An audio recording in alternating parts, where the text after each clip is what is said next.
If you're a caregiver, you're probably exhausted.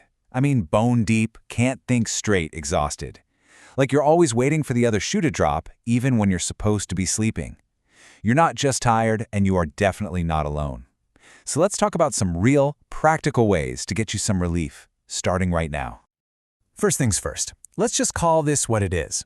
What you are going through, it isn't just tiredness, it's physiological torture. And in the middle of that, you're expected to be a superhero, right? Managing medications, making life or death decisions, and somehow having endless patience. It's time we get real about what this is actually like. You know that feeling, lying awake at 3 in the morning, listening for a fall, listening for any sound?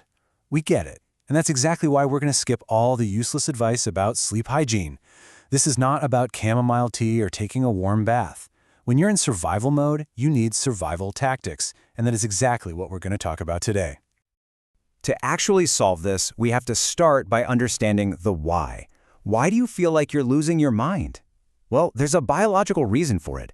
This isn't a personal failing, it's not a sign of weakness, it's a completely predictable response to what you're going through. It even has a name, and it is not your fault.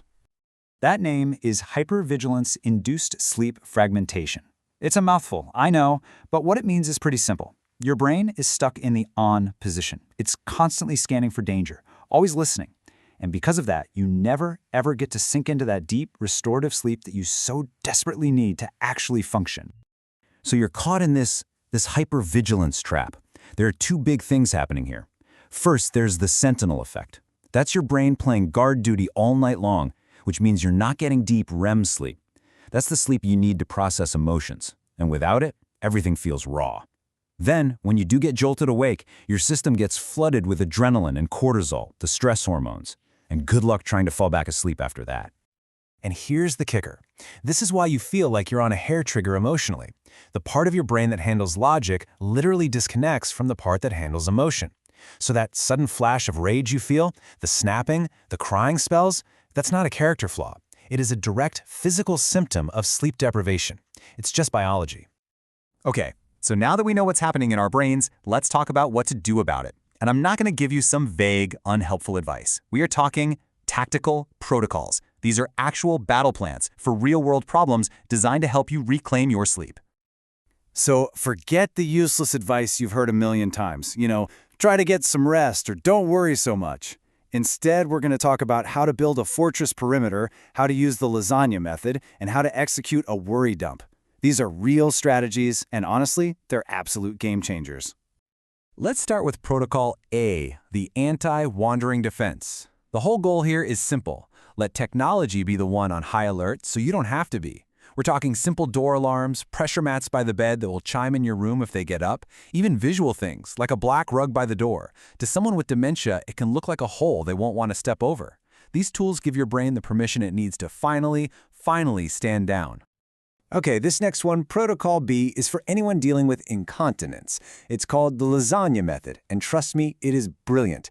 It turns what could be a half-hour soul-crushing ordeal in the middle of the night into a quick 2-minute fix. You just layer the bed ahead of time, see? So when an accident happens, you just peel off that top soiled layer and bam! A fresh, clean bed is right there, ready to go. No stripping the whole thing. It is so simple, but so effective. But what about when the person you're caring for is sound asleep, but you're the one wide awake, worrying? That anxiety loop is just brutal. This is where you can use tech as a sedative for your mind. A baby monitor, a sensor, trust the machine to watch for you. And try the worry dump. Keep a notebook by your bed. When a worry hits, write it down. Get it out of your head. It's like giving your brain permission to let it go, at least until morning. All right, let's get into one of the hardest parts of all of this, conquering that 3 a.m. panic. You know the one. You wake up, your heart is pounding, and your mind just starts to spiral. We need a specific protocol for that exact moment. So why is 3 in the morning so hard? Well, it's biology again. At that time of night, your prefrontal cortex, that's the logical, rational part of your brain, is basically offline. It's asleep. That means you are biologically incapable of rational thought. Your fear brain is in the driver's seat. And just knowing that, that's the first step to taking your power back. So here's what you do. Panic protocol, step 1. Cover the clock. Immediately. Looking at the time and calculating how much sleep you're losing only adds fuel to the anxiety fire. So just Turn it around, cover it with a shirt, whatever. Just don't look at it. Step 2 is to label it. The second that catastrophic thought pops into your head, you need to say to yourself, this is a 3 a.m. thought. It is biologically invalid. You're not arguing with it. You're just labeling it for what it is, a chemically induced lie. This simple act can stop that spiral cold. Now for step 3. If you've been lying there for, say, 20 minutes and you're still wide awake and anxious, get out of bed. You have to. Go to another room. Sit in a comfy chair in the dark. The goal is to break the association your brain is making between your bed and being in a state of anxious panic. And finally, step 4, breathe. Specifically, box breathe. This technique is incredibly powerful because it physically calms your nervous system. It's simple. Inhale for a count of 4, hold your breath for 4, exhale for 4, and then hold at the bottom for 4. Repeat that. It literally forces your body out of fight or flight mode.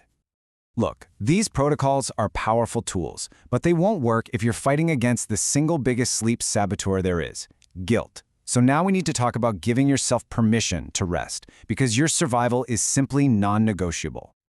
I want you to reframe how you think about this. You are not just a companion. You are the pilot of this entire operation. And for a pilot, sleeping isn't a luxury. It is critical job maintenance. You wouldn't want your pilot flying on 0 sleep, right? Well, you're the pilot. Let's be brutally honest. The person you care for needs you functional. They need you sane. They need you breathing. What they do not need is a martyr. Prioritizing your own well-being isn't selfish. It is the most essential, responsible thing you can do for both of you. These protocols can help you get through the night, but this is a marathon, not a sprint. For the long haul, you need more. Our Resilience Reset System is a complete guide to help you manage that guilt, set boundaries, and prevent burnout. You can download it using the links on your screen. Please take this step. Start reclaiming your life today.